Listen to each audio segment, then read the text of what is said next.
welcome to a brand new podcast with me, FoxyNoTail, and SlackLizard. Hello, Slack. Hello, Foxy. How are you doing today? I am doing very, very well. You have joined us in what we're calling now the Minecraft Update podcast, and we're going to tell you all about what it is, what we're going to be doing, and get into a whole bunch of stuff about Minecraft. First of all, though, if you don't know who I am, my name's FoxyNoTail. You can get me on Twitter at FoxyNoTail. I have a YouTube and a Twitch channel. If you want to find those, the links are in the show notes below. And Slack, tell us about yourself. Pretty much the same thing. Content creator for primarily Minecraft Bedrock Edition. You can find me on Twitter at SlackLizard. Same with YouTube and Twitch.tv. Just saying. SlackLizard, universal, not hard to find. Nice. Okay, good. Before we go into what this is about, if you want to get hold of us on this show, then you can email us at theminecraftupdatepod@gmail.com because the minecraftupdate@gmail.com was gone. So don't send emails to that because that's someone else's. And, you know, you might confuse them a bit. Anyway, so going into what we're going to be doing today, first of all, we're going to start with our introduction, basically explaining what this is. This is a podcast where me and Slack are going to talk about the news of Minecraft, what's coming up each week, what exciting features are coming from the updates, and all of that sort of good stuff. What else are we going to do, Slack? Well, in our Cliff Notes here, we have a section dedicated to feedback where we talk about the previous week's podcast, but seeing as this is the first one, I don't think we necessarily have any feedback to go over. So should we move on to the next category? Well, I guess that's a good idea. Again, if you do want to leave us feedback about this podcast, then again, drop an email over to the minecraftupdatepod@gmail.com and make sure you put feedback in the subject so that we know that it's feedback. There is a question section later on where you'll be able to leave questions as well. And guess what? If you put question in the subject, then that'll help us identify it as a question and it might get read out on the show. So yeah, in terms of what we are going on to, that's this week, what we've been doing in Minecraft this week. Slack, what have you been doing? Well, I'll tell you, this week in Minecraft, with the launch of 1.18, I've been purely focused on Truly Bedrock. Just constant grinding out episodes. I'm already up to 7 episodes in already. What about you? I'm recording my 7th episode on Truly Bedrock as we speak. Well, I say as we speak. I paused recording to do this podcast. But yeah, exactly. That's pretty much what I've been focused on. I have done a few live streams now. I did my first Truly Bedrock live stream on YouTube this week as well, which was, well, it's really exciting, actually. It got a whole bunch of viewers, a completely different audience from what I'm used to. But it was really good fun and I really enjoyed it. And this week, I had a skin pack that was released on the Minecraft Marketplace, Slack. The first thing I've ever put out on the Marketplace. Can you believe it? Well, congratulations. I know you've been working on the marketplace stuff now for a while. Congratulations for finally getting your first thing out there. Yeah, it's been a long time coming. I'm hoping to have, obviously, maps and things go out to there soon as well, but it's difficult trying to juggle sorting all of those things out whilst starting a new season of Truly Bedrock. All of the Discord servers that we both put together as well, like our patron servers and stuff like that. So it's been a busy couple of weeks with this latest update, hasn't it?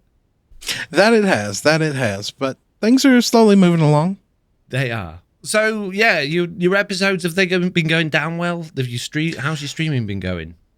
Well, as far as the episodes, they've been going down well. It feels like I'm changing up my creative vibe this season a little bit, so I'm not sure.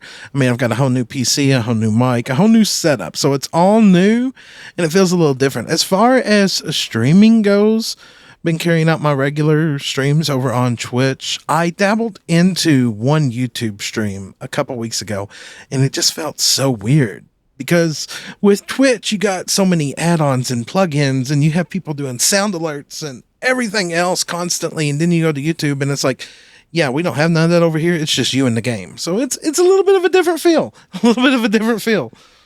It is. It certainly will take some getting used to, but it's something I'm looking forward to exploring more over this, certainly over the course of the winter, and hopefully continuing into the new year, depending on how it goes. Yeah, I've heard that there's going to be some changes coming to YouTube streaming over the next year. I know we've seen a few posts on Twitter about that here recently, so it'd be interesting to see. I mean, if anybody is going to go into direct competition against Twitch, I think YouTube would be the platform that could do it. I mean, let's face it, YouTube is a video marketplace more than Twitch. I'm really surprised that everyone goes somewhere else to stream and not on YouTube. It doesn't make sense in my book. I completely agree with you on that.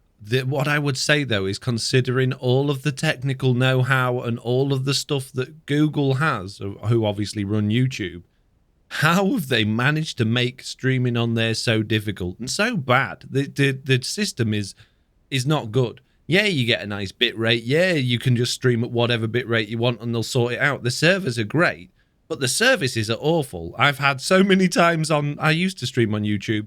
You'd go to just change the title of your stream or the description just so you could get ready for it, and then it just pings the entire world that you've gone live, but you haven't gone live. So then you start getting messages going, hey, Foxy, you're live, but, there's nothing there. We're sitting here waiting. And you're like, well, I wasn't planning on going live till this evening. It's 9 o'clock this morning. I was just getting organized. And I just find that so awkward. And the other thing I really don't like that they do is that on Twitch, it's just if someone goes to your channel page and you're live, they see you live.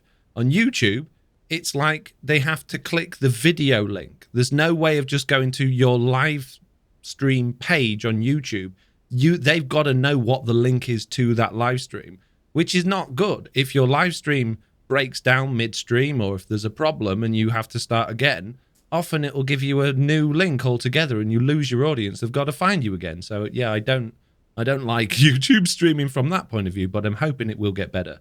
It feels like YouTube streaming is at a disadvantage, and hopefully they do get that sorted out, because it would be nice to have more consistency in one platform. I feel like if you were more consistent on one platform, you had a place where you were doing your videos and your streaming, it would help exposure to your channel overall. Maybe I'm wrong on that. I don't know, but it would be nice to see them get that ball rolling in the right direction to give better support to streamers over on YouTube. Absolutely. Yeah. And as much as I like to diversify where my content is, like on YouTube and Twitch and obviously podcasts and things like that, it is nice that when you do a stream that has a positive reflection on your YouTube channel as well. Not only are you gaining subscribers through your streams, but obviously they then go out as a VOD, which generate views, which if you monetize, generate revenue, which is just all added into the pot, which is great from my perspective. Oh, yeah. Well, let's take, for example, they added in the shorts here a while back. Shorts are another way to get additional content out there that's targeted more at the phones users, but it doesn't affect your YouTube analytics in a negative way. Would you believe in the last month, I've gotten more views off of shorts than I've gotten off of my actual videos? Literally, I broke a record on my channel, had over like 6,000 views in one day. And that was because of two shorts, and it doesn't impact my channel in a negative way. They really need to get the ball situated out with streaming so that it can help grow your channel too and not be something very hard to find. I'm still on the fence with shorts. I've heard you and a bunch of other people, including Dagcraft, raving about how great they are.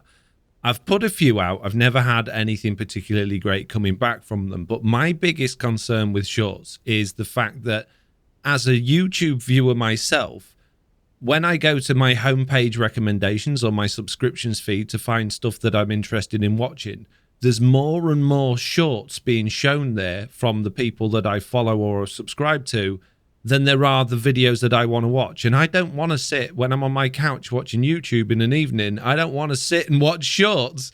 I want to watch the programs that I'm watching. So I'm finding myself with the people that are making shorts going, well, actually, I'm not interested in their content so much now. And there, as a result, even though I'm not unsubscribing from them, YouTube's noticing that I'm not watching their videos as regularly and they're falling further and down the list. And I'm sure I'm not the only person doing that.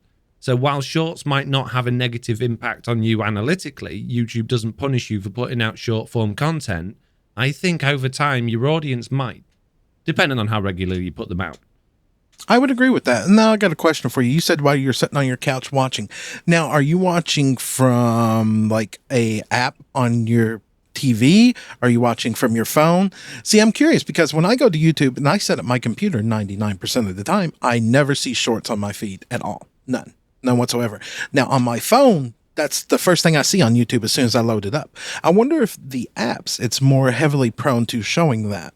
Well, interestingly, you should say that because the TV is obviously running on Android, which, well, it's not a phone, but I guess it's a mobile platform. So maybe Google, who run Android, don't understand that a TV is not a mobile device and something you should be... Maybe I should turn my TV on the side, Slack. Maybe that's what I need to do. Turn it portrait, put my TV up on the wall the wrong way around, and therefore I can watch shorts all night long. It'd be great. Sounds like a plan. Let us know how that turns out. Anyway, we're not here to talk about streaming or YouTube or all of those sorts of things. We're here to talk about Minecraft. So, if you haven't got anything else to add to what you've been doing this week, Slack, let's jump straight into the news and find out what's been going on. Sounds good. Let's go. Okay. Well, you might be thinking that we're just going to be talking about Minecraft 1.18 or Minecraft 1.18.1 because they are the biggest things to have been going on lately, and we are. But there's a bunch of other news as well that we're going to cover, and we're going to start with the fact that good old CubedHost, who we've all loved and been with for so long, out of the blue decided to give us no notice and say, hey guys, we're off. See you later. Good luck on your way, on your merry journey to wherever you're going. You've got a month. Goodbye. Yeah, that one came out of nowhere. As someone who was partnered with CubedHost, I will say I did not see that coming. No. And how has that affected you? Well, at first, they literally dropped the news on us just a couple of days before 1.18 launched. So here we are planning the launch of our Bedrock server, our Java servers, and everything else. And then I'm literally out in town with my family at the grocery store, and I get a ping on my phone. And I look, and the first thing I see is, please keep reading. This is real. CubedHost is shutting down. Talk about a wave of panic that hits right at that moment, because it did. It did. So yeah, that was just a pure panic mode out of nowhere. I mean, that'd be like getting the message 2 days before the launch of Truly Bedrock. Foxy's like, yeah, we don't have a server no more. What are we gonna do? Yeah. If you don't know who CubedHost are basically Minecraft server hosts. And the thing that was special about CubedHost is that they focused on Minecraft. They didn't do a bunch of other games as well. They just hosted Minecraft servers. And their technical support was wonderful. The people that worked there were wonderful. I was hosting servers on CubedHost years ago before I started doing my own server stuff. Slack's a partner, or was a partner with them, and so were pretty much every other YouTuber you ever heard of. So I was really surprised to hear that they'd not managed to make it through what should have realistically been the best time that they've ever had business-wise, because everyone's stuck at home playing Minecraft, or at least they were the year before, due to COVID. So to hear that they had just not managed to get through that and the struggle was real and they had to shut down as a result of that was quite a shock to me too, even though it didn't have a massive reflection on what I was doing. Yeah, it was definitely pretty rough. And like you were saying, they had a pretty A-team list of content creators who they were partnered with.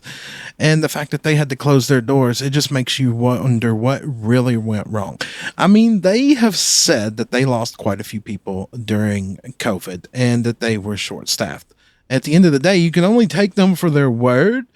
But man, I mean, it's just, it's hard to imagine that something that big that's been hosting Minecraft forever, just out of the blue is like, boop, we're done, guys. Bye.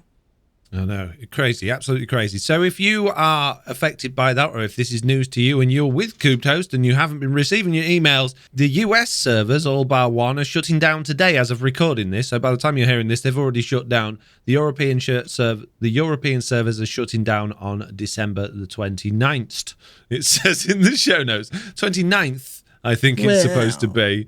So yeah, if you are with them and you've got a European server, then head on over to another server supplier very, very quickly. Otherwise, your server is going to disappear, or at least make a backup.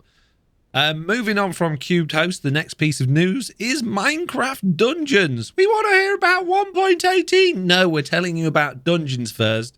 Minecraft Dungeons are releasing a new update called The Cloudy Climb, which comes out on the 14th of December 2021. So basically, this is offering new challenges and a battle pass style system, which gives cosmetic rewards, as well as a new location that changes its layout over time. So they are changing things up a bit. It's not your usual DLC that they're throwing out there. And for me and you, Slack, we thought the battle pass style system seemed an interesting move from their point.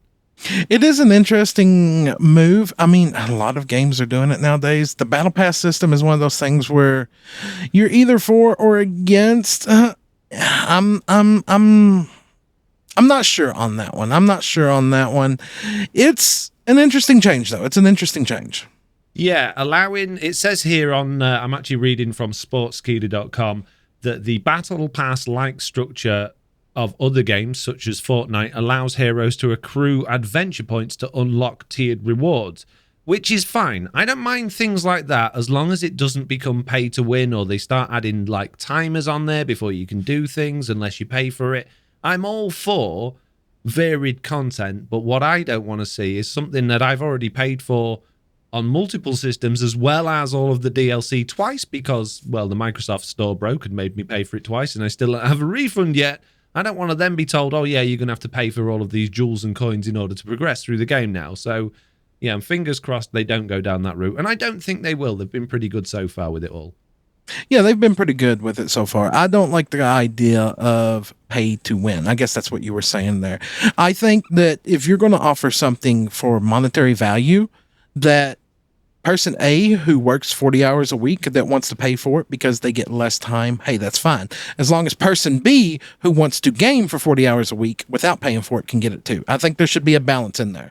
Other than that, I have no issue with it. But if you can pay for something and get something that the other person who invests the time can't get, then it becomes an unfair system, in my opinion. But that's just my 2 cents on the matter. Yeah, especially if you've already paid for the game at full whack, that does seem marginally unfair, but it doesn't sound like that's the case. So we'll watch this space, I guess. The next news article is that it's actually a tweet from Cornerhard. Our good friend and developer Cornerhard put out a tweet saying, fun fact, Realms servers for both Java and Bedrock are more powerful now to handle the bigger worlds in Caves and Cliffs Part 2. Which, to me, sounds very positive, because that's what we've been begging for so long for Realms. We used to run Truly Bedrock on a Realm, and it was awful because there just wasn't the power there for a large-scale multiplayer server. My worry is it's still not going to have that power, and they're still not going to increase the player limit from more than 10. I think maybe they've just thrown in a couple of extra RAMs to give them a little bit more, well, chunk loading capability. What are your thoughts on that, Slack? Well, I've heard that the sim distance is being changed to 6 and that's going to become the new universal, which I was really opposed to at first, seeing as I've ran Realms before, you've ran Realms, we've played on Realms, and that's very dangerous. But I have learned since then, or I've been told since then by my admins, that that's going to be a toggleable feature, so you can go back to sim distance at 4 if need be. Is that confirmed? Because the only thing I've seen is that there's been questions asked if the new systems can handle Sim 6, and Cornerhard said, we'll see, in his reply on the tweet. The other thing about that is they've already been down the road before of putting Sim distance up and then reverted it immediately because everybody went nuts that their realms were dying. So I think that's something they'll do with caution. Yeah, with caution for sure. And confirmed, no, this is just what I've been told. So there's no confirmed or denied with anything that I just said there. It's just what I heard. But let's be truthful about Realms. Realms on the paper look like a very good idea, but Realms need more power. We know this. If Truly Bedrock, if there had been an option for us in Truly Bedrock where we could have paid for more and got what we wanted, we'd probably stuck with the Realm. It'd been easier, but we never did get that option. So I don't know. It's another one of those things. It's good, but then again, it's at a targeted audience too. Yeah, quite clearly, Realms are targeted at families and younger people, or parents with young children that want to play together with their friends without having to be logged in all the time, which is great when it's a small-scale, relatively small world. But I believe that there is a business strategy there they're missing, or at least an opportunity they're missing for larger creators or, teams of people that want that server experience but don't want to come outside of the Minecraft interface. Everything about Realms on paper is great. The interface is there to do it all within the game. There's no going somewhere else to a server company and getting an IP and having to muck about with hosting or port forwarding or any of that stuff. It's all there in game. but it's just not suitable for anybody other than a very, very small casual play system, which is a real shame. I really do think that they would benefit from having another tier where they go, okay, we've got the 10-player realms, we've also now got the 32-player realms that you pay this amount of money for, and these are suitable for, you know, your truly Bedrock type content creator type things. And that would be amazing if that was the case. Oh, I totally agree. If that was the case, then I would be understanding why CubedHost had struggled so much, because obviously they'd be in direct competition with Minecraft. But as things stand, Minecraft are not offering any competition to these third-party server providers. And what we don't know is perhaps there is money being exchanged between the third-party hosting providers paying for licenses to run these servers. Who knows? I don't know. But it seems odd that they're not approaching that sort of level when quite clearly there is want and need for it. I really hope that the changes to realms are a good thing. I literally just shut down my community realm that I've had since the beginning of Truly Bedrock, because it's easier management wise for me to handle everything via the server. There's just no real administrative tools to benefit me on the realm side. If it just feels like that's the only thing they're lacking in. I love realms. It would make things easier. Everything's there. You can get the Xbox to connect to it, the phone to connect to it, the PlayStation to connect to it, the PCs to connect to it. You don't have all the issues like you have with the servers where you're limited. You know, you can't connect to a server on the Xbox, or you can't connect with the PlayStation. It's just, I really hope that this change that they're offering with more powerful realms is what it says, and it does benefit the community as a whole. Well, fingers crossed. Let's keep our eye on that, because that would certainly be useful for a lot of people if it is. Now, one more piece of news before we get on to the Minecraft 1.18 news, and that is there is a new thing coming from Mojang Studios called Minecraft Now, which seems to be a new live streaming thing that they're doing. There's a video out on the Minecraft YouTube channel that basically says that they are producing something called Minecraft Now, which is a monthly Minecraft live stream coming in December, starting December the 9th, I believe, that is a closer look at the inner workings of Mojang Studios, and it does deep dives, live gameplay, and community highlights.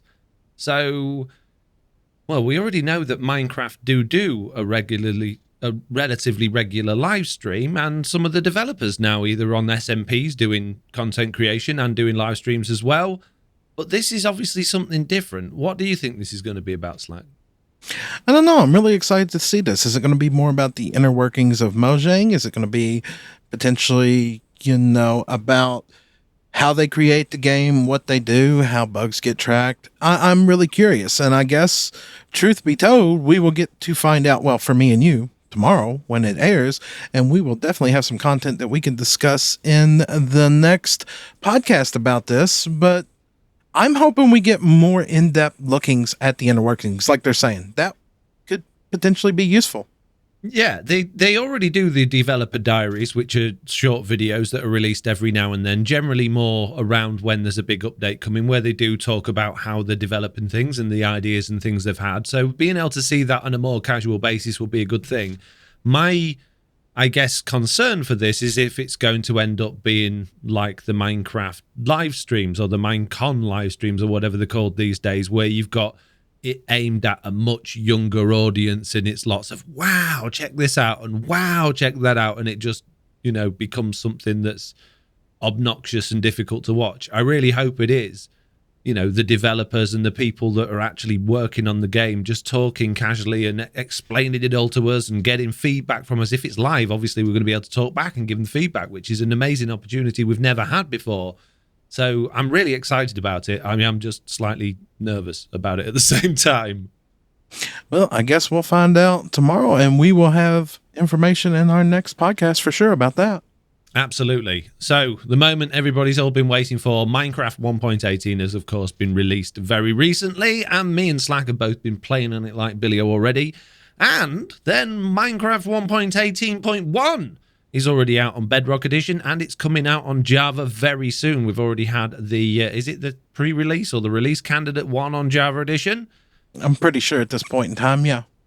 Well, before we get into what our thoughts are on 1.18, so the Bedrock Edition 1.18.1 basically addressed a few crashing issues, and the sad news is that it decreased diamond ore generation to match Java, which to me, I didn't think there was that much diamond ore generated in Bedrock, and having played very, very briefly recently on a Minecraft Java Edition hardcore server in 1.18, I couldn't find any diamonds, so I'm not looking forward to not finding diamonds on Bedrock Edition now. As for Java Edition 1.18.1, so far, the only real changes other than a few bug fixes is this world fog change. And have you seen anything about this, Slack? No, totally have no clue what you're talking about there. World fog change? Yeah, so before on Java Edition, the world fog, which is the fog you get before the end of the chunks to make it not have the harsh edges of, well, you know, when you've got your no fog pack on in the nether and everything's got harsh edges as the chunks load, the game's supposed to have a fog, so you don't notice that, so the world feels more dynamic and more real. That's always worked as a ball, a sphere around the player. So that was great, but now that there's such a difference in height, the world fog meant that if you were high up on a mountain, all of a sudden you can't see the floor. And the developers decided they didn't think that was a great idea.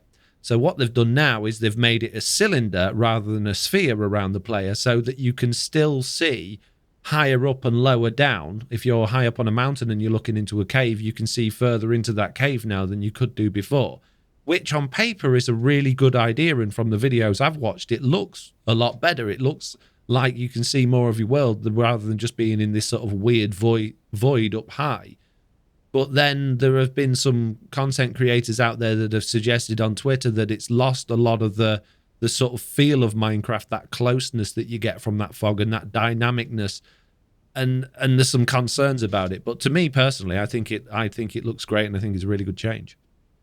Me personally, from the way you describe it there, I would like that. I am one for removing world fog. I don't like the fog. I think it hinders everything that I'm trying to do.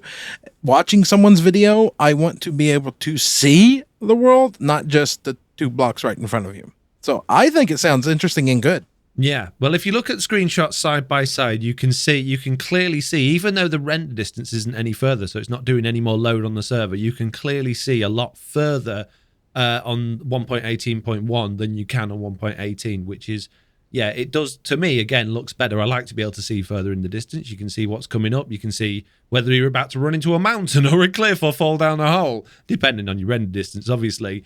And on Java Edition, with it struggling so much with render distance compared to Bedrock Edition, I think that is a really good change, because being able to see a little bit further on a short render distance if you've got a low-powered PC, I think it's really valuable.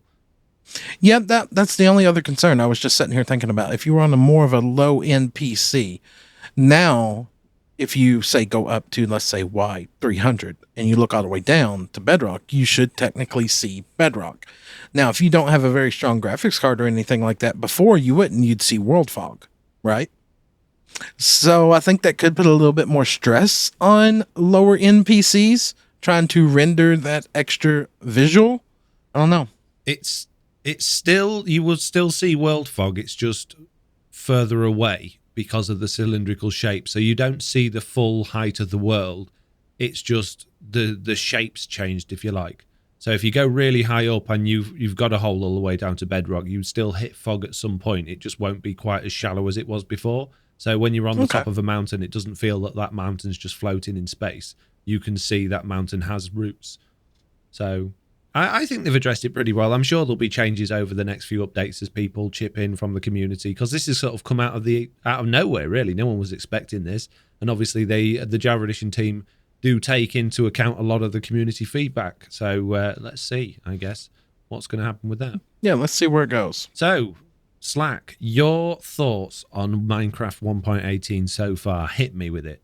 Well, I'll tell you what. The last few updates we've had in this game have been a little bit on the rough side sometimes. Let's be truthful. Sometimes they're a little bit scary, and I ran into this update with a little hesitation, even though we had some experience on Truly Bedrock last season with some of the new items and everything. And you know what, Foxy? I love this update. I really don't have any core complaints about it at this time. I love it. That is very unusual to hear about a Bedrock Edition update in particular. Now, the 1.18 update obviously is on Bedrock and Java, but Slack and I mainly play Bedrock Edition. And normally, apart from the Bees update, when a new update comes along, it brings a whole bunch of chaos with it. And normally there's at least one ridiculously annoying game-breaking bugs. And we are going to get onto bugs soon. But again, I agree with you, Slack. This update has, apart from a couple of little things, been smooth sailing. It looks gorgeous. It feels amazing. Minecraft, all of a sudden, I got to learn it all again, which I love. I love the fact that I've been playing this game for so long, and now I need to learn it all again and find out what's the best level to mine at, what's the best way of mining. Do I do mob spawning and mobs farms differently? It's just given me so much more life love for Minecraft to jump back in again and figure all of this stuff out. Yeah, when we were going into Caves and Cliffs Part 2, I honestly thought for a few minutes at the beginning that this is going to be no fun for me, because we had that experimental world last season on Truly Bedrock where we already experienced lush caves and everything. But what we experienced is nothing compared to what we got. These caves and mountains, I thought the mountains were going to be a nightmare. Granted, we didn't waste any time getting our elytras, but it's not. It's a beautiful update. And we were talking the other day, just you and I, about how in a month it's going to feel like this is how Minecraft was supposed to be. How did we play it any different? But the game, this feels like how it was supposed to be all along. I mean, it genuinely does. I can't imagine the world ending at 0 anymore. It already feels natural to me. What about you? Okay. Does it feel natural to me yet? No, it doesn't. But I've taken a different approach to you, I think. We did go off and get our elytra early, but I've not had any rockets. So I've been making the most of transporting myself around by boat, which we'll talk about soon because that's fun, and by walking, which it's been interesting. Let's put it that way. The game, I think, has gone up in terms of difficulty by a huge chunk. The early game now is hard. Not only do you risk, obviously, falling into a giant hole that you weren't expecting to be there, that you can't clamber out of or are just going to die on impact, but you might find yourself going around a mountain and falling in deep snow and unable to... deep snow? What's it called? Powdered snow. Powdered snow, and not being able to get out of that and freezing to death. Or if you manage to make it down to Deep Slate to go and find your diamonds with your early tools, they can break and then you can't get back again. Because although you could sit there and mine with your hand all the way back to the surface, which I've done on many occasions over the years on Minecraft, doing it through Deep Slate, which is a lot harder, and potentially coming up through a mountain now as well, is not fun. So your option then is just go and find a lava pool to jump in or wait until you die of starvation. So I'm not sure if I agree that I think this is, or, I can't imagine the world without it, but I am really, really enjoying it and I don't want it to go back to how it was. What I was concerned about when it first started was that, but I hadn't really experienced it apart from the seed we picked for the new Truly Bedrock series. And when we went into that, there's just mountains everywhere. And every biome around those mountains is also amplified. Not intentionally, we've not fiddled with it. That's just how the seed is. And I thought, oh my goodness me, this is how the entire Minecraft world's going to be now. There's nowhere to go to build if you're into building on flat open plains like, well, I am, because I'm not a particularly confident builder when it comes to building with the terrain in that. I normally go and flatten an area out and build on a nice flat plane, which is a lot easier to do if it's already semi-flat to start with. However, I am glad to know that when we did get the elytra and I flew out over the ocean, I found a few islands and a few areas that are just normal, which is really strange because the blending they've done in order to go from these flat areas to these giant mountains is so well done. It doesn't just go from a big flat area to a mountain. The world, over series of regions, changes in elevation, and it's just so good how they've done it. So yeah, I absolutely love it. I think it's brilliant. I'm finding it harder to find somewhere that I want to build or feel I can build because it's a whole new challenge for me. But again, that's something I'm looking forward to getting over and getting my head around. It's a new challenge that I'm really enjoying. So yeah, different approach to you on that one, I think. But I think we both absolutely love it and can't imagine it any other way. No, I can't. And I'm just curious, though. You were talking about the terrain generations and everything, and it's absolutely beautiful. As far as caving goes, the new caves, what are your thoughts on those? They're very dark. The deep slate caves are so dark. I found myself trying very hard to avoid them, even though that's the best place to go to get new ores and all of the good stuff. I'm mining more now that I've got a beacon up at stone level because A, it's not insta-mineable. B, you need loads of torches and coal is not the easiest thing to come by at the moment. And C, mob spawning has gone bananas down there and it's just deadly. It's so deadly down there. What about you? Oh, yeah, the philosophy for caving has totally changed. Torches, you need tons of them. And getting down into the deep slate caves, it feels like a whole new game. A whole new game. I was wandering around down there the other day and it was just like, is this even Minecraft? Because it's a completely different vibe.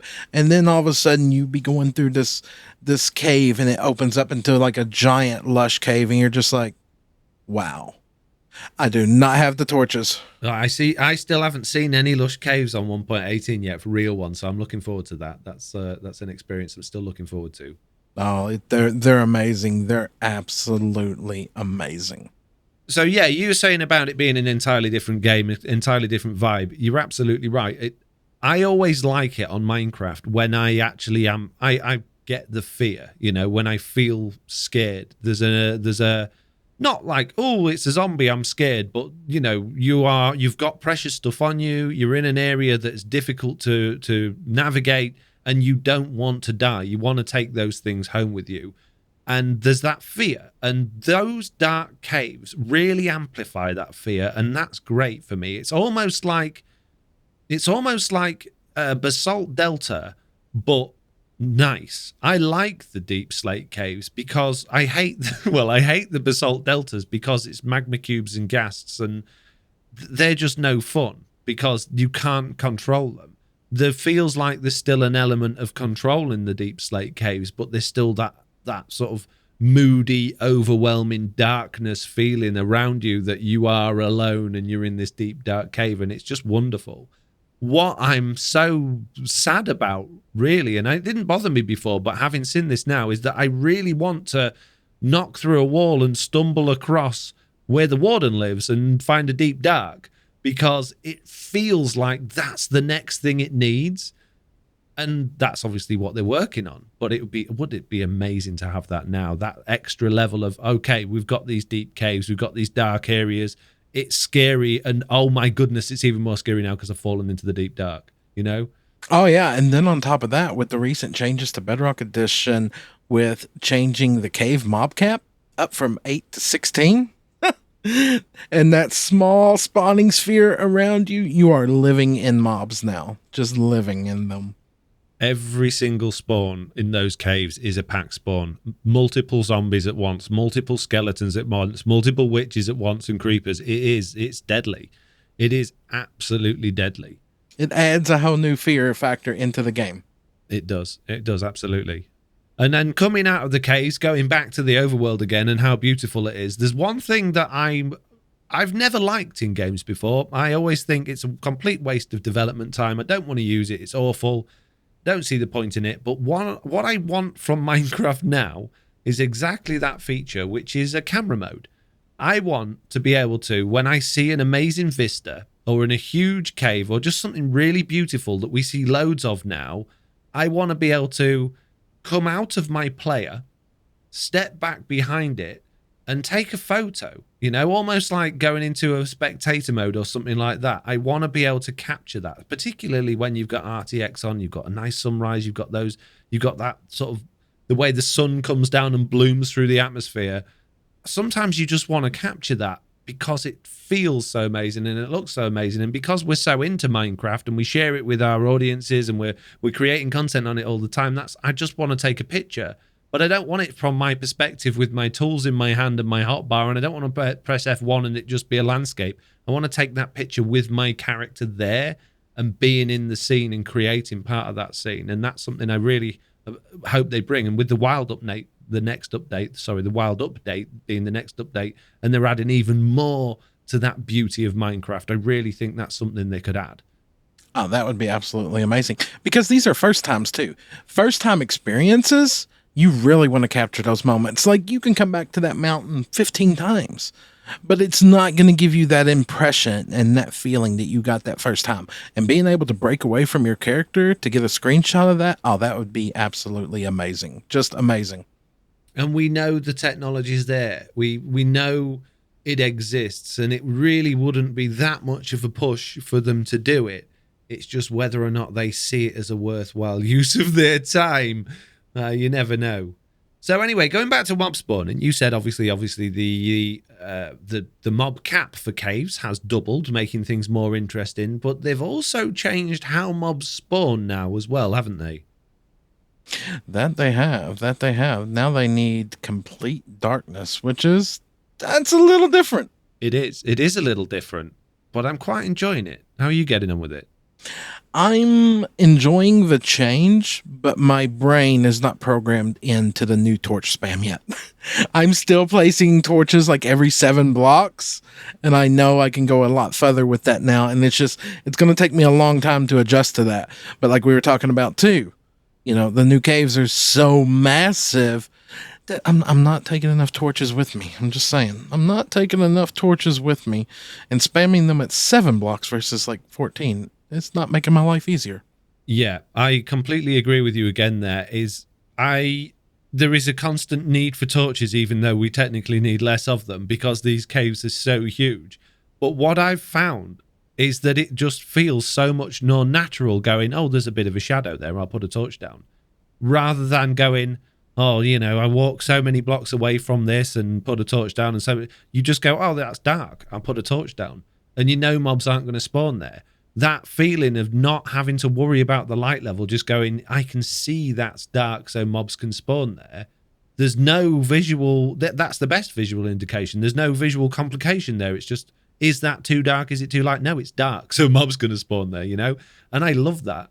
I was starting working on a mob farm today, and I made a platform up in the sky, and I started to place torches. And, well, unlike you, I normally do my torches 2 blocks apart because I hate the unevenness of the lighting normally. And I just thought, what am I doing? I don't need that. I just put one there, one over there, one in the corner. It's fine. No, nothing can spawn. And I've saved so many torches, which is strange, going back to the fact that we've both said we need loads of torches. And for some reason, torches are a lot harder to come by, aren't they? Well, that might be due to the fact that when the update rolled out, I kept myself in the dark, pun intended there, about the whole update. I did not know that once you got down into the Deep Slate Caves, there was no coal. Absolutely. No coal at all down there. The coal stops at Y0, which is bizarre, really, considering you need it the most down there because it's so dark. And I think that's a really good decision they've made, because that does force you to go, right, I'm out of torches, I need to head back up. I haven't finished yet, but I've got to head back out of here and then come down. And if you're in one of those networks where you think, oh, I don't know if I'll find my way back here, that's a really difficult decision to make. Do I go home and risk losing this cave that I've found forever just so I can get more torches? Or do I continue in the dark and tread like treacherously through the dark and hope that nothing gets me? And I think it's brilliant. I think just there's so many ways they've added tension and danger into the game, and just by moving coal up a few blocks, or in fact not moving it up a few blocks, moving the world down a few blocks and not taking coal with it, it's just genius. It's absolutely brilliant. Yeah, it's added a whole new level of fear in. Usually in Bedrock Edition, I do not worry about dying at all. It's Bedrock. You don't even need nothing but iron. No, not anymore. I'm rocking diamond and in these caves, and I'm still leery. I'm still leery of the mobs. How many of them are there? There's 3 creepers there, 4 skeletons there. Yeah, I think I'm going to back up just a little bit. Mm-hmm. Absolutely. Absolutely. Have you noticed anything else about 1.18 that's caught your eye or that you found interesting? Is there any other anecdotes you've got about it that, you want to share? No, I'm really happy with the update. We were talking about the light changes there. The only thing that I can think of consistently that I would like is, well, you know me, I want an F3 screen. I would still like to be able to see my light levels, even though, hey, your brain should be like, hey, that's dark, put a torch there. The technical side of me still wants that tool. I'm just saying, the technical side of me still wants that tool. Yeah, you're never going to take that away from technical players, the desire to need to know exactly, am I wasting my time on, or is this being, put to good use, i.e. is this making things more efficient? On the what's it called? the search for efficiency, the never-ending search for efficiency from technical players. That sort of information is always going to be crucial. Knowing exactly which spot the biome ends in and exactly which spot the light level is, or exactly what time of day it is down to the tick, is really useful information for technical players. So that F3 screen should be available in Bedrock Edition. It really, really should. And again, we know the technology is there. We know it's just a case of them just turning it on. Why can't they do it? They don't think they need to. Again, for Bedrock Edition, it is aimed at the casual audience. It's aimed at the younger player, the people on the mobiles that are just sort of tuning into it while they're on the train or on the bus or at home in the bedroom. They're not catering to the technical player, which is a shame. They seem to be doing more and more of that, and they seem to be slowly realizing that there is a big technical audience out there for Bedrock Edition, but it's still early days, even though Bedrock Edition's been on the go now. 8 years, is it? Something like that. Crazy amount of time. It is only really becoming a big part of the technical community. Yeah, I would agree on that. Give us tools, please, and thank you. Right, okay. So we have pretty much covered our thoughts on 1.18, which seems crazy because, well, we haven't really talked all that much about it. There's so much going on with 1.18. There's just an overwhelming amount of changes and new stuff that's happened that you can't even remember because everything you see is new and it takes over from what you've been thinking about. But there are some things with every update that you just can't avoid thinking about, and those things are the bugs. And Slack, do you know what I've done? I've come up with a new section for this podcast, and I'm going to be calling it something amazing. It's going to be called Bug Rock of the Week. What do you think? I think somebody's already doing that, Foxy. I'm just saying. Oh, really? Yeah. Oh, jeez. Yeah. A Bug's Life? Wasn't that a movie? Oh, jeez. Bug Doctors? That just sounds weird, doesn't it? That sounds weird. I mean, come over here and come meet the bug doctors. Yeah. What about the Bugdate? Bugdate. Sounds like Minecraft update, the Bugdate. I like it. You know what? Yeah, sure. Let's go for it. Yep, sounds good. Okay, good. Sold. Slack. What bugs have you found that have made life interesting for you since 1.18? To be fair, 1.18 and me have been getting along really good. Really good. But I've noticed that a few people have been talking about kind of one of the older bugs out there becoming more prominent again, or maybe that's the fact that people are just playing the game a lot again, and that would be mobs and entities can despawn randomly. And I'm talking about persistent mobs, like your village, all of a sudden all the dudes in your iron farm just poofing out of existence and everything.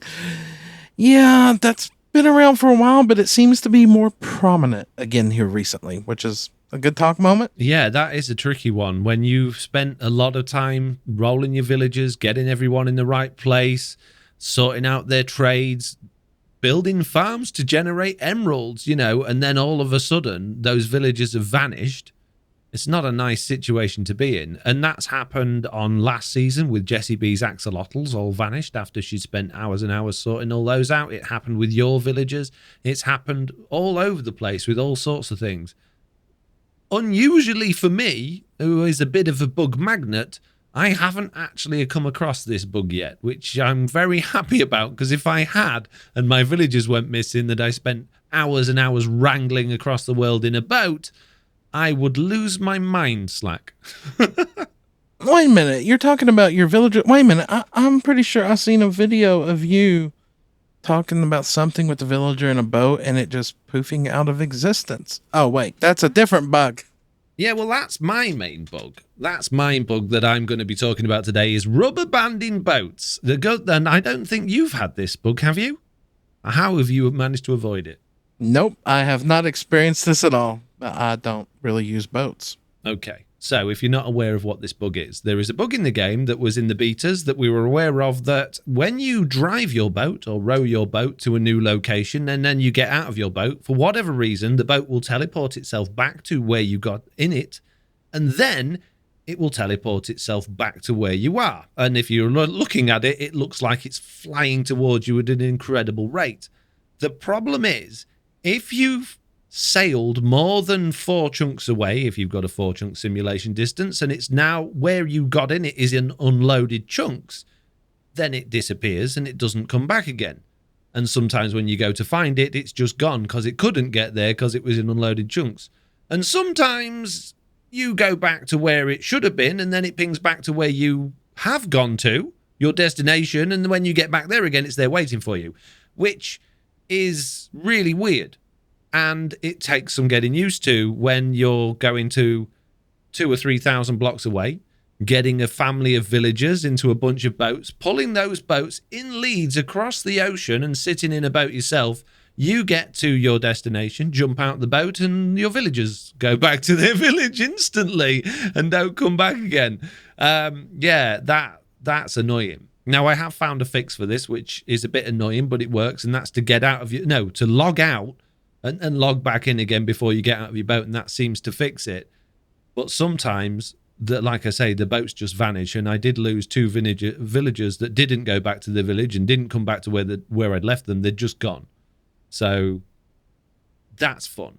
So you experienced the nice rubber banding boats, and you had mobs despawning at the same time. Yeah, well, technically not. I don't know if it was the mobs despawning or the boat just disappeared with the mob in it. But yeah, I've also had it where I sailed a long way across the ocean to go somewhere, and I only had 1 boat with me. I got out the boat went away, and then I had to swim back, which was quite unfortunate. So always take 2 boats with you until they fix this one. And yeah, make sure you relog before you get out of the boat if you remember to.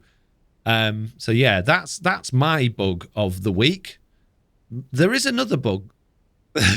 There is another bug that I want to talk about, and that is one that Jesse B and I found actually working on some mob spawners together, and that is a lighting glitch, which has apparently been in the game a while, these lighting glitches, but I never noticed it before.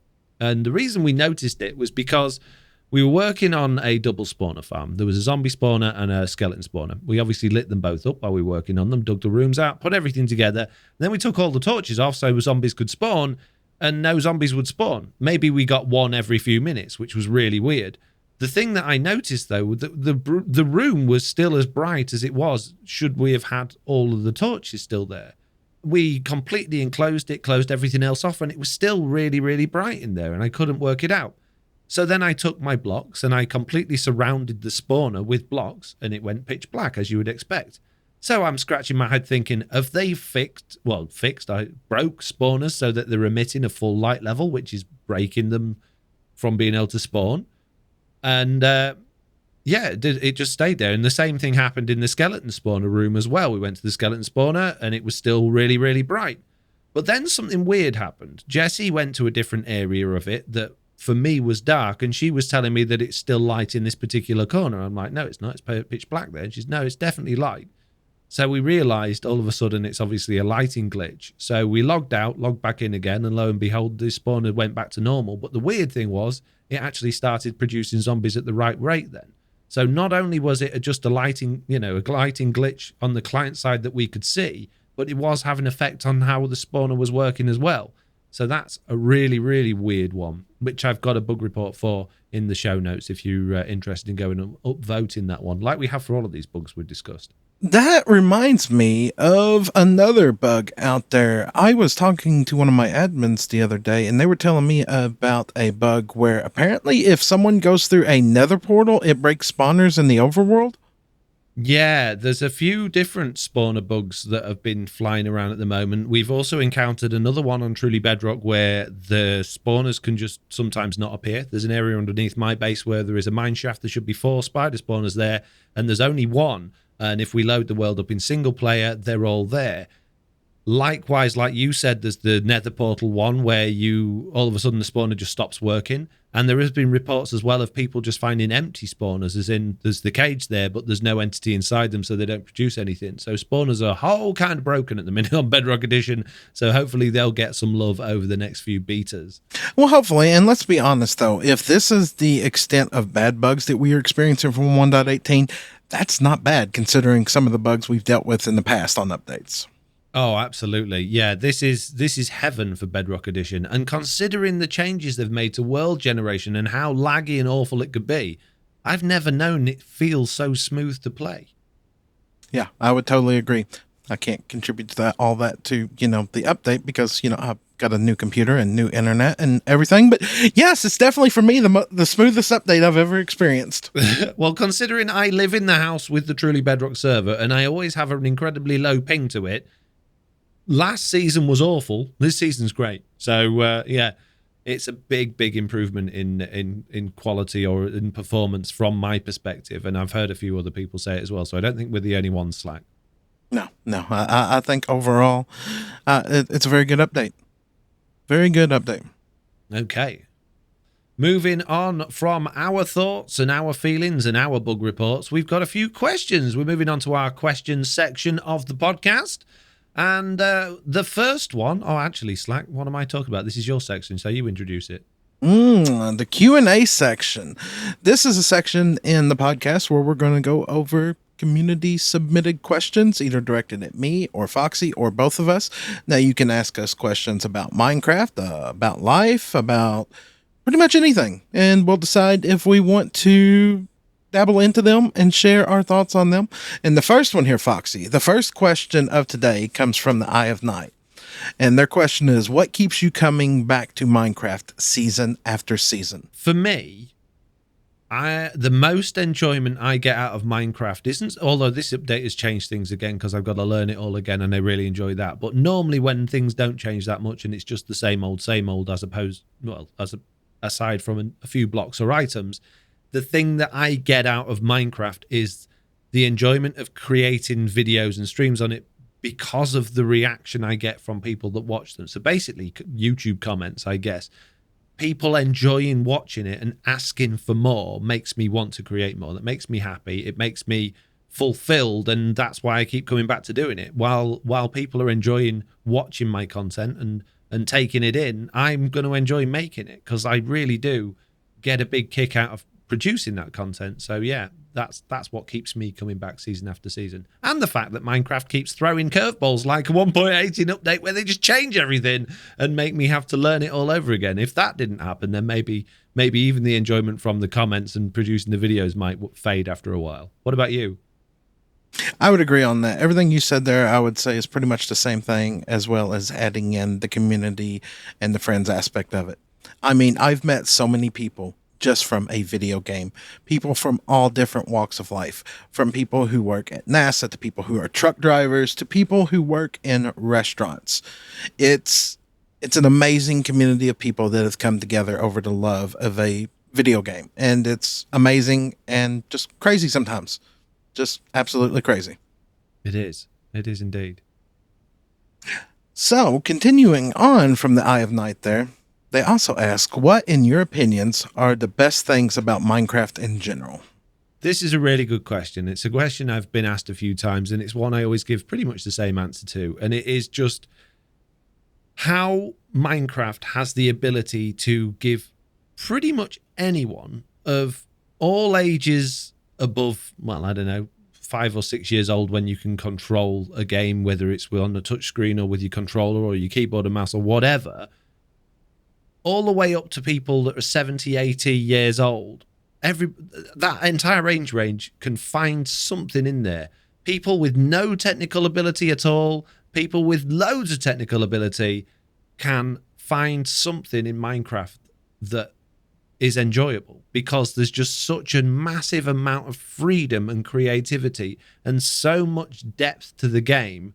There's always something else to do. You can just spend your life planting crops and growing stuff on a farm as a bit of a farm simulator. You can get massively into redstone and efficiency and technical stuff. You can get into block breaking and duplication. You can go around killing your friends and griefing them. You can do PvP. You can do mini games. It's got it. It's just the game with it all, isn't it? Yeah, it is. I would totally agree with you on that. It's more or less a game. There's no right or wrong way to play it. There's 1,000 ways to play it, and there's you create your own limitations in this game, and that's it. I think that what you just said there, there's no right or wrong way to play it. That is key. That is something that it's hard to get across to a lot of people. A lot of people, whether it's from their own experience or whether it's because they've watched people that they find on the internet playing the game in a certain way, but a lot of people have this belief that there's only one way to do it. You must do it that way. You must be the most efficient with your farms. You must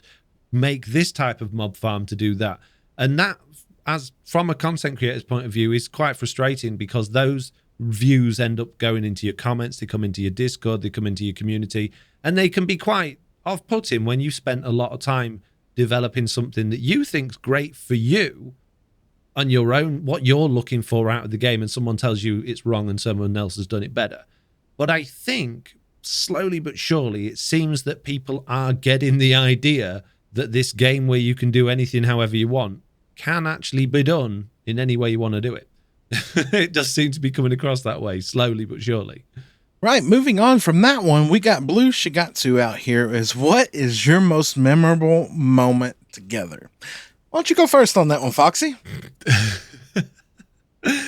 The most memorable moment together, Slack, is the sound alert that I've had on my Go XLR for a long time now. I've even got it as a sound alert in my stream, and that is you saying, "That seems too simple," on our Fortress Farm video that we did. That was, to me, the best thing ever. With everything that could go wrong went wrong after us genuinely thinking it was going to be the easiest thing to do, and it turned out it was the most complicated thing we had to deal with. It was brilliant. What about you? Oh my goodness, there's been so many good moments with so many good episodes, but one of them that stands out to me as a key moment is in season 2, where we were hunting wither skulls and we got separated, and I ran out of rockets, and you said, or I was like, oh, I see why we've went separate ways now, because there was a netherrack mountain between us. And you're like, no, not a netherrack mountain. That's a metaphor for our love. And I remember that when you realized that I left that in my video, you were like, people are going to think the wrong thing. And oh my God, it was hilarious. Absolutely hilarious. See, I have no filter, Slack, and I'll come out with absolutely anything, as which you know, many of it doesn't make it into our videos, but sometimes you leave in bits like that, and I get all embarrassed for a minute. But no, I see the funny side of that. I don't mind that being in your video at all, but it did make me laugh when you told me you'd left it in. Oh yeah, well that's where it comes down into editing styles. Different people, different styles. Oh, good talk, right? Good talk. Absolutely, yeah. Right, so moving on from that one, the next question we got here is from Genfire.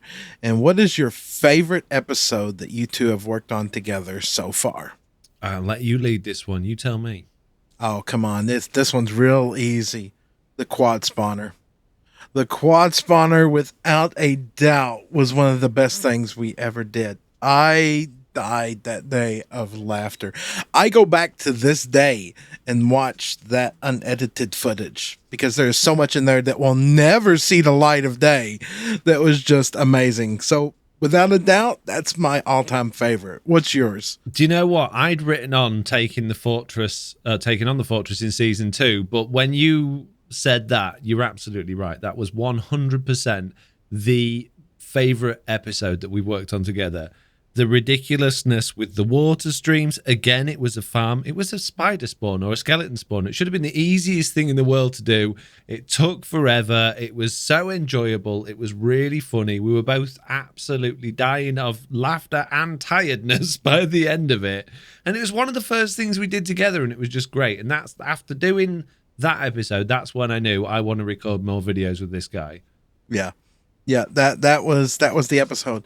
And then I think the next day we did the Wither Skulls, and I think it was the next day we did like a 12-hour marathon of recording. That was very interesting. Very, very. Yeah. Yeah, well, we were really into it. It was early days, Truly Bedrock, and it was new, it was fresh, and I'd never had the thing that it's different for me, all of this.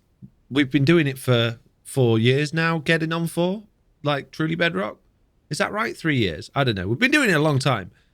But this is the first experience I've ever had of multiplayer online gaming. I've never done it before. I've never been part of an MMO. I've never done online gaming before, other than sort of jumping into the odd game of Call of Duty and then disappearing straight after because I realised how bad I am at it. So actually realising you can have fun with other people while playing your favorite game, it was just opening up my eyes to a whole new world, and it was wonderful.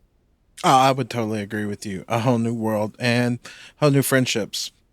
I think those were, for me, key episodes and us becoming friends. Up to that point, between me and you, I think we were colleagues. Yeah. But that episode there, and then we started talking about life experiences and everything from that point forward. To me, that's where we became friends, which was just, it's amazing by itself. And once again, people brought together over a game for a friendship that will last a lifetime. It's just absolutely amazing.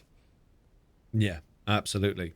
So I think T-Man's question here, which is pretty much the same thing out of all the farms we built together, which one did you enjoy the most? For me, that answer would still be the quad spawner. What about you? Still the same?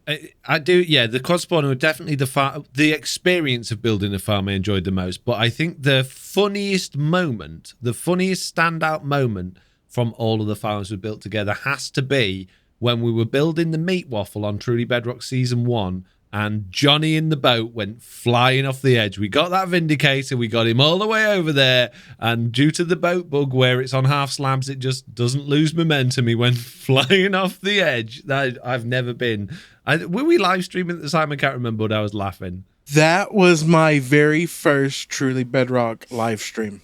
Oh, really? Yes. That was my very first stream weekend on Truly Bedrock, where I'd finally got the internet where I could stream. Yes, the end of that. There's a clip somewhere on my channel, somewhere, of you, Johnny, and then the fan art that came out of that with you leaning over the rail, hand stretched out towards the ground, yelling, Johnny. Oh my God, just an epic moment, Foxy. Epic. It was.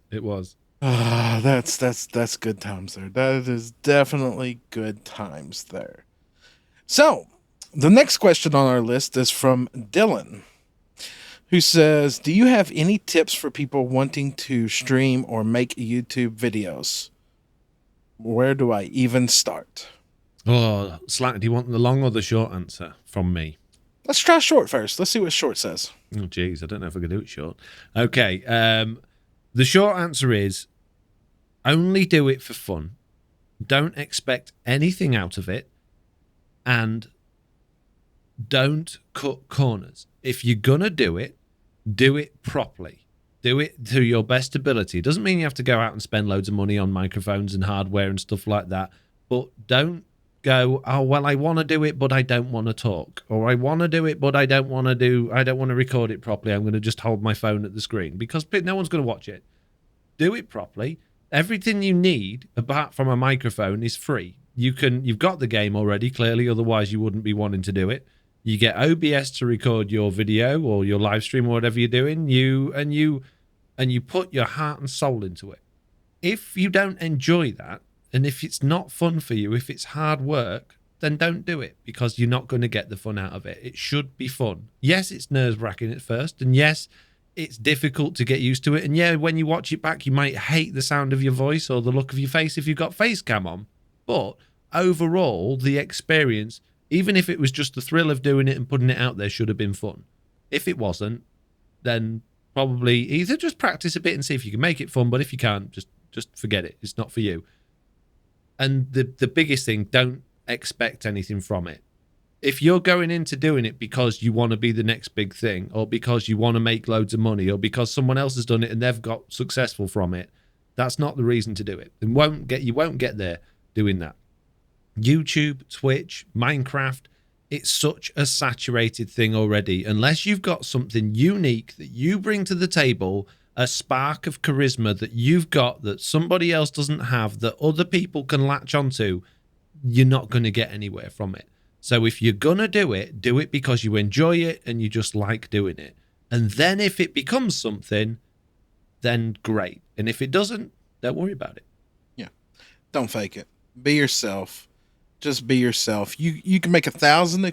Here's another thing too. This is when I have people come into my stream all the time and ask me, Foxy, I want to do YouTube videos or I want to stream, but I need a computer, but I need this, but I need that. No, you don't.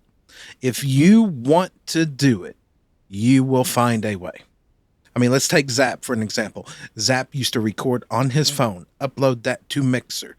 No, he recorded on his Xbox, uploaded that to Mixer as a live stream, downloaded it and edited on his phone, voiced over the whole thing, and then uploaded it to YouTube. If you want to do it, you will do it. Don't fake it, though. Yeah, Zap's a Truly Bedrock member, by the way, and he did that all from his phone. No PC at all. I don't think he even got a PC until like season 2, was it? At the end of season 2 or the beginning of season 3, it was insane. Yeah. Yeah. So absolutely, there's no excuses. If you want to do it, do it. Oh well, no, I'm going to have to wait till Christmas till I get this, or I need a new mouse because this one. No, just do it. Do it. And if you don't enjoy it, don't do it. Right, so our next question here from a Balrog here. It's actually 2 questions into one. What music disc in the game is your favorite, and what is the worst mob in the game, in your opinion? For me, my favorite music step, I nearly gave it away then, is not Pig Step, it's Chirp. Now, when Pig Step first came out, I thought it was brilliant. I absolutely loved it, but I've heard it so many times that it's just ruined it for me. I can't stand the sound of the... Oh, I nearly swore then. I can't stand the sound of that song anymore. So, Chirp. It's got to be Chirp. Chirp's just really happy. It's really fun. And it's a nice music disc to actually find.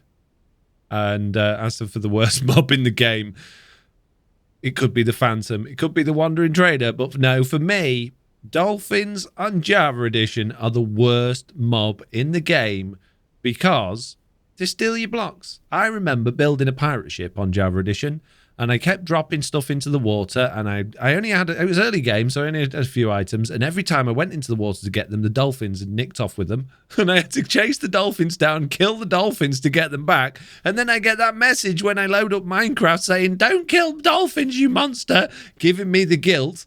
It's put me off dolphins for life. In-game, I love real-life dolphins. Absolutely love them. They're the best animal in the world, but in Minecraft, they ruined them. What about you, Slack? Yeah.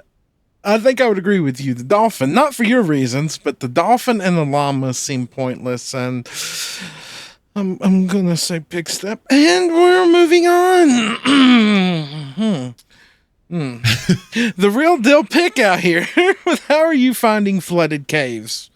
Foxy? Well, I'm not finding flooded caves, to be honest with you. That was my biggest worry. In fact, you know what? I put a tweet out before 1.18 came out properly.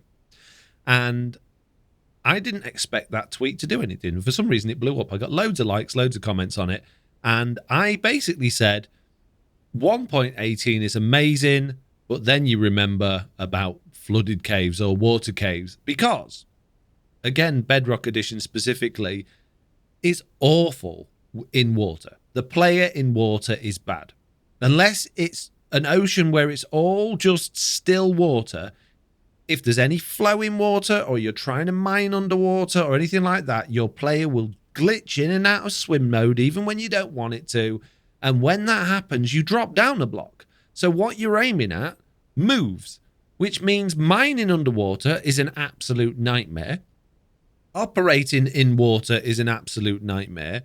And when Minecraft or Mojang announced that they were going to hide the majority of diamonds in aquifers, I was ready to quit Minecraft because I just thought that's going to be horrendous on Bedrock Edition, trying to hold your pickaxe steady and mine diamonds while you're being shoved in and out of swim mode. I didn't look forward to it.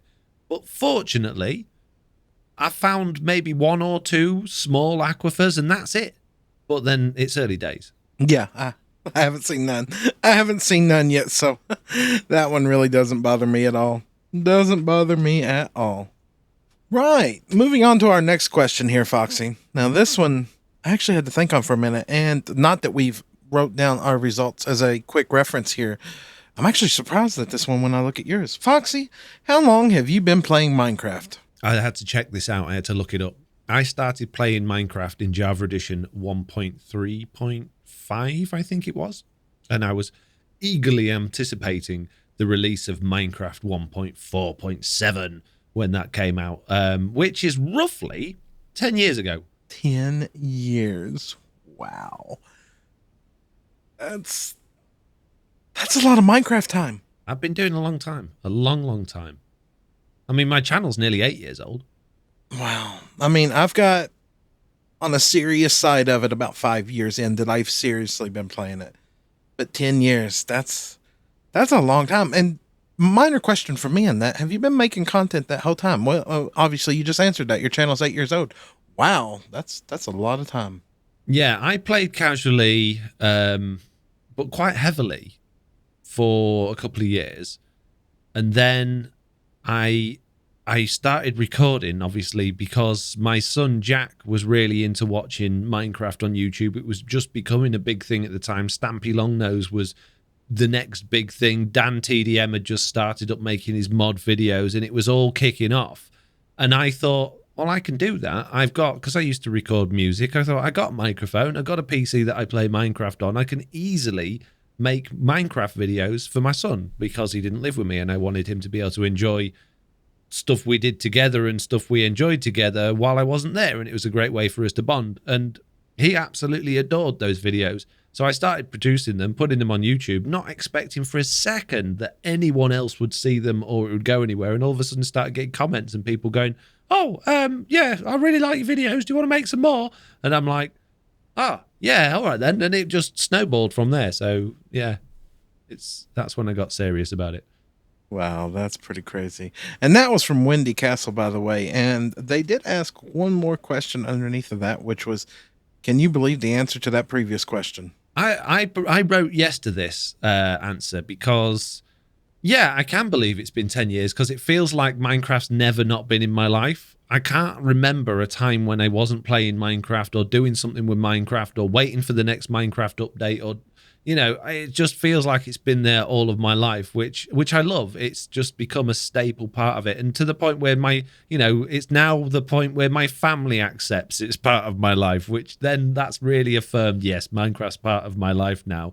Before it's like, what do you do in your spare time? Oh, nothing, just watch the telly. And, you don't tell your friends and your family. But now when your friends and your family are just like, oh, yeah, he's into Minecraft. When you meet new people and you first face palm and then you go, well, yeah, I do. Yes, Minecraft. That's me. Yep, I am a content creator. That's weird to say. That's still weird to say it. Can you believe it? Yes and no. I mean, it's been 5 years now. It's been it's been an interesting journey so far. It's probably without a doubt that started out as a passion. And it's become a passion that helps pay the bills. And I couldn't imagine going back working a regular job now, if that makes any kind of sense. This feels like how it's been for years. It feels just natural, which is probably odd to say. I agree. But I love it. Absolutely. I absolutely love it. Have we got any more questions? One more that I want to go into after that, because it's an interesting one. And this is from Vasir Super here. And it's for both of us here. And it says, besides Minecraft, is there any other game that you could see yourself put so much time and effort into? If so, which one, why, or why not? Do you want to start on this one while I think about it? Okay. I can actually answer that question because all my life I've been an avid gamer. I may have not made a living playing video games, but I have sunk large chunks of my life into gaming, whether it been Assassin's Creed, Diablo 2, StarCraft, Warcraft. It didn't matter over the years. There was always something. So yeah, I've sunk massive amounts of time into other games, but not in the sense of what I have for Minecraft, and nor do I really think I ever will sink anything else into it like I would with Minecraft. There's other games out there that I absolutely love, like Elder Scrolls Online, New World, and RPGs and everything else. But I can't tell the story the same that I can with Minecraft. Minecraft is an open world game. My mind is my limitation. I can build giant cities. I can build caves under the mountains. I can build dragons. I can build pyramids. I can build giant witch huts. I can build rivers and oceans out of glass. I can tell whatever story that I want to with Minecraft. I can't do that with another game. So yeah, do I put the time into other games? Oh, absolutely. I even stream other games on my second channel. But is it the same? No. It would take something amazing for me to put the same amount of effort and time into it. Not saying that I don't with the other games, but it's not going to be on the same level as Minecraft, which is shocking because before I answered that question, my answer would have been, yeah, absolutely. And I could see myself doing content on another game, but at this moment in time, I can't. Because it's the open world part of Minecraft that allows me the creative freedom to do what I do for a living and love it. Fair enough. Good luck, Foxy. What's your answer to that one? The short answer is absolutely not. No, I can't see myself putting time and effort into any other thing like Minecraft, like we just discovered a minute ago. I've been doing it 10 years. I've been making content for nearly 8 years. There is nothing else that I can imagine that's out there that could allow me to do that. And the main reason for that is that I like to tell stories in my videos, and I don't know a single game out there where I have the freedom and flexibility to tell stories the way I want to tell them. If I think of a storyline, there's not much I can't do in Minecraft to make that happen. In any other game, I would really struggle to find a way to tell that story in the same way without the limitations of that other game. That doesn't mean that I don't like other games. I've played a lot of other games, and I've never been an avid gamer. I've never been considered, I've never considered myself as a gamer, but over the years I've had consoles, I've played games. I always end up falling back to driving games. I absolutely love driving games. I could sink hours and hours and hours into driving games, but I couldn't tell a story in one. I was thinking at the beginning of this season, I really wanted to drive up to Season 3 in Forza Horizon 5 car with Big Chicken getting out of it. And, just crazy ideas like that because I just love the driving game so much. But there's no way I can integrate that into Minecraft.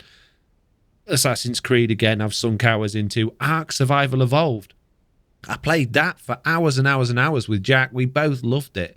But it's just grind, that game. There's nothing at the end of it, and it's just a long slog to get nowhere. Whereas Minecraft, there's no end to it. It's a long slog to get nowhere, but at least you feel like you're creating something on the journey. You're creating beautiful builds and vistas and farms that do things. It's like Lego. When you finish the Lego set, there's that sense of achievement. I've done something, and you get that sense of achievement constantly in Minecraft. And you don't get that in other games that I've found. So what's it called? That one that I was playing recently, the farm one. I can't believe I've forgotten its name. Stardew Valley, Terraria, loads of games on a similar vein to Minecraft with their openness and their creativity, but nothing at this level that I could just even think to imagine that I could do that with. All the other games I used to like as well. I used to like sim games. Again, like the freedom of creativity. So like Sim City, Transport Tycoon was one I absolutely fell in love with. Things where you could create and be creative. And also things like Civilization and games like that I enjoyed because you get to choose how you're going to develop and move through the game. So all of those sorts of things I love, but I could never they're not Minecraft. Nothing holds a torch even anywhere close to Minecraft. Would totally agree with you there. Well, I think that just about covers our Q&A section of this. What's next, Foxy? Well, I just want to say I've got a question, Slack. Uh-oh. Yeah. If I wanted to ask a question, how would I go about doing that? Well, that means you would need to go back to the beginning of the podcast here, or I could tell you right now, and you send an email to the minecraftupdatepod@gmail.com, and in the subject line of it, put that you got a question there. Just saying. Wouldn't that be the way? That'd be really helpful, because then we could go, oh, that's a question, and we'd know to put it in the question section of the podcast. That'd be very helpful. Right, anyway, moving on from questions, we are almost at the end of the live stream now, which just means that we've got time to fill in our socials, which is basically us telling you when you can see us or find us outside of doing this podcast. And for me, as well as obviously putting out YouTube videos throughout the week, this week I am going to be streaming on Monday morning, GMT time on YouTube. I'm also going to be streaming on Tuesday and Thursday on Twitch at 7 p.m. GMT. What about you, Slack? Well, you said on YouTube, is that at your normal 7 p.m. slot, or was that a different time slot? No, that will be probably around about 10 a.m. in the morning, depending on what goes on that day. Very nice, very nice. Well, my current schedule for the next week is going to be my cut and center pretty much the same as always. It's going to be Wednesday through Sunday, 11 a.m. to 1 p.m. Eastern Standard Time on twitch.tv/SlackLizard. Yes, the place. And of course, I'll have regularly scheduled content coming out on YouTube on Tuesdays and Fridays, which at this time will consist pretty much of truly a Bedrock. Fantastic. Well, Mr. Lizard, thank you very much for taking the time to do this podcast together. I've had a wonderful time doing our first episode together as part of a whole new thing. I hope the audience has enjoyed it too. Is there anything else you want to say before we wrap up? No, just if you have any more questions, please hit us up in the email. And if you have any feedback, make sure to drop that as well. Brilliant. Okay, well, in that case, thank you all very much for listening, and hopefully we'll see you all in the next one. Goodbye. Bye.